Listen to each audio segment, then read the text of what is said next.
Hey guys, so I'm back today to share with you a tutorial for the shadow box card that I showed on a previous video. Now this is not my idea. I actually got the inspiration from a Trimcraft blog, which is on their website, which is the Craft blog. I will leave the link in the description box below. It was written in millimeters and I converted it into inches, so this video will be in inches. This is the one I made on the video, I showed you on the video. Then I made this one for my niece, and then I've made a Winnie the Pooh one as well. I haven't finished decorating the sides of this one yet, but yeah, so they're my shadow box cards I've made so far. Now firstly, you will need 2 pieces of cardstock, white cardstock or plain cardstock, whatever, for your bases, and it needs to be 7 inches and 7/8 across, and then 5 3/4 inches down, okay? And you need 2 pieces of them. Then you need 1 piece of 7 inches across and then 5 3/4 inches down. You also need 3 pieces of 5.5 squared papers, so 5.5 that way and 5.5 that way. And I'm going to be using, the papers I'm using today are the stuff I got from the Sweet Pea Planner Supplies. Everything I'm using today is going to be from there, obviously, apart from my own cardstock. Now, what you're going to want to do then is you're going to want to take your, let me just get it. You're going to want to get your scoreboard or however you score. And with the smaller piece, you're going to want to score it at 1/2 inch. On the long side, on the 7-inch side, place that against and then score at 1/2 inch, sorry, and then you want to score at 6.5 inches, okay? And then on the other 2 pieces, which are the same size, so on the 7 7/8 side, you want to score at 1 inch, and then you want to score at 6 7/8 inch.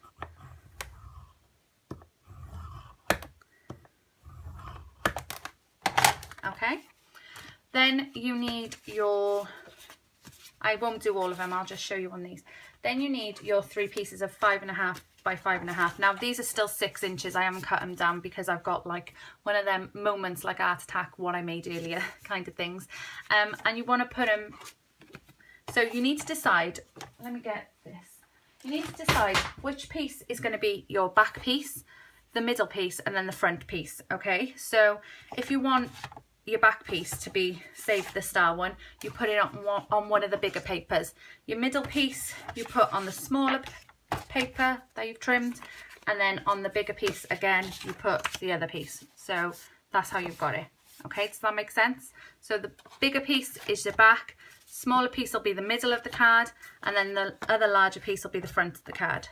So you don't touch this bit at the back. You glue them onto your cardstock. Then you take nesting dies. Now, the only nesting dies I have are these heart ones.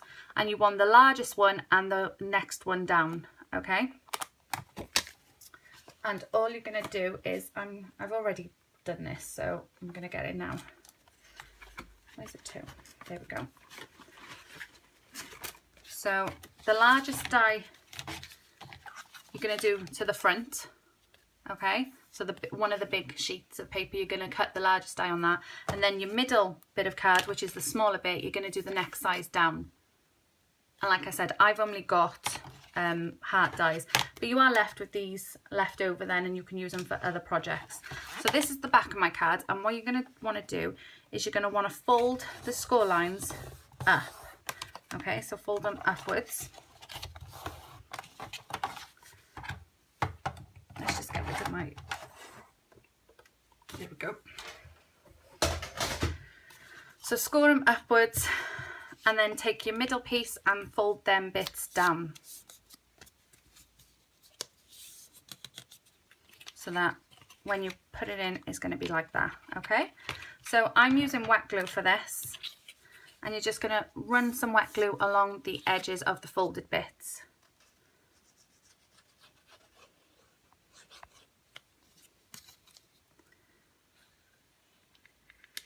And then you want to put it right up to the, let me put that down, right up to the score line here and push it in. So just slots in like that.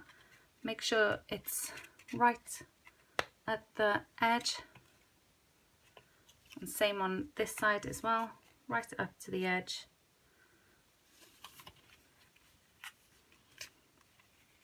I do prefer my double-sided sticky tape, but for this occasion I thought I'd use wet glue. And you know when you instantly regret that?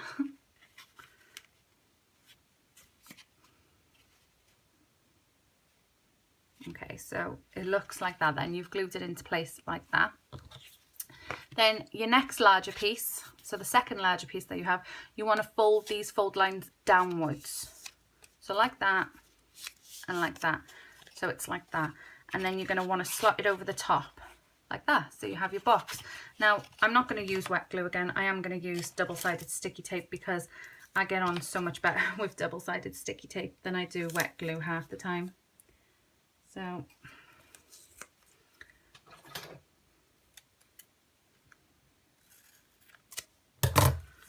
you can use wet glue if you prefer to, but just sometimes double-sided sticky tape is quicker for me, especially when I want it stuck down immediately and not to come out of place. Okay, so then I'm going to take the backing off these.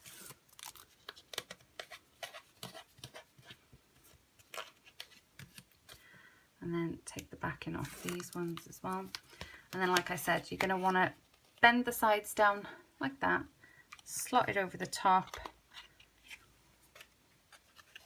like so. Make sure it's on the score line and straight. And again with the other side then, you want to make sure it's on the score line.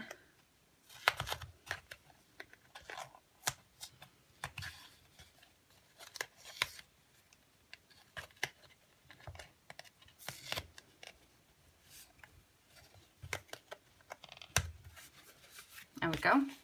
And that's your box. That's how you make the box. And as you can see, you can push that out if you want it to be pushed out, or it can go back in. And now you use whatever ephemera or bits of die cuts that you want to use. Now I'm using all the stuff that I got from the Sweet Pea Planner Supplies box, and I'm going to use these little flip-flops here, and I'm going to stick them down with some sticky glue. And I'm going to put them by there, like that. And then I want to use an ice cream. I'm going to put the ice cream. You just try and make it like 3D effect. So I've got some more pieces here. And I think I'm going to use this one. So you don't want to glue all of it, because obviously half of it's not going to be stuck down.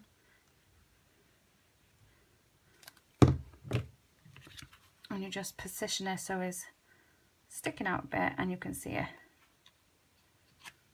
So like that. And I want it stuck down obviously. So we got that. Then I've got some of these buttons that I'm going to use. I'm going to use a blue button actually, because I've just used the pink flip-flops.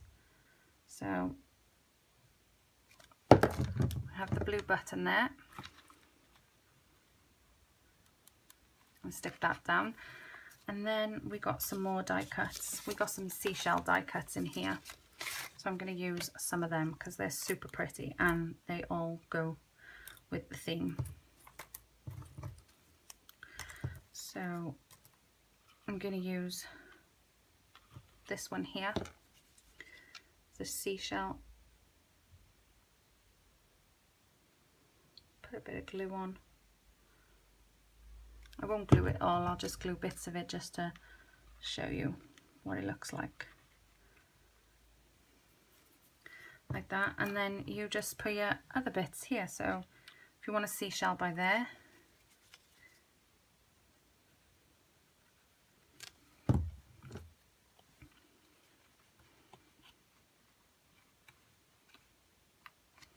and if you want a sentiment, so this comes with some stickers as well. This kit does. If you want to use a sentiment in the middle, you can either stamp a sentiment out and then put some sticky back foam, but this got some sentiments with it, so I'm gonna put the sentiment, what can I put? I'm gonna put beach time,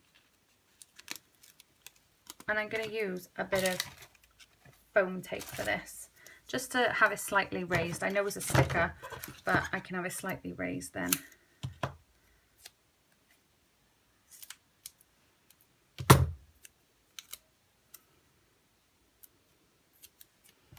There we go. And you can put a sentiment wherever you want, but I'm going to put it by there. And then it just says beach time there. You can add as many more things as you want. Like I probably will off camera, but because I don't want the video to be too long, I'm going to add it off camera. Oh, I'm going to add that deck. See, I'll add that deck chair. I'll add other little pieces round by here, and it just makes the card. So that's the shadow box card tutorial. Like I said, it is easy once you know how, and the link will be for the craft blog in the description box, and it's all in millimeters on their website. So take care, guys. I hope you enjoyed this tutorial. I hope I didn't babble on, and I hopefully made sense to you. Take care, guys. Bye.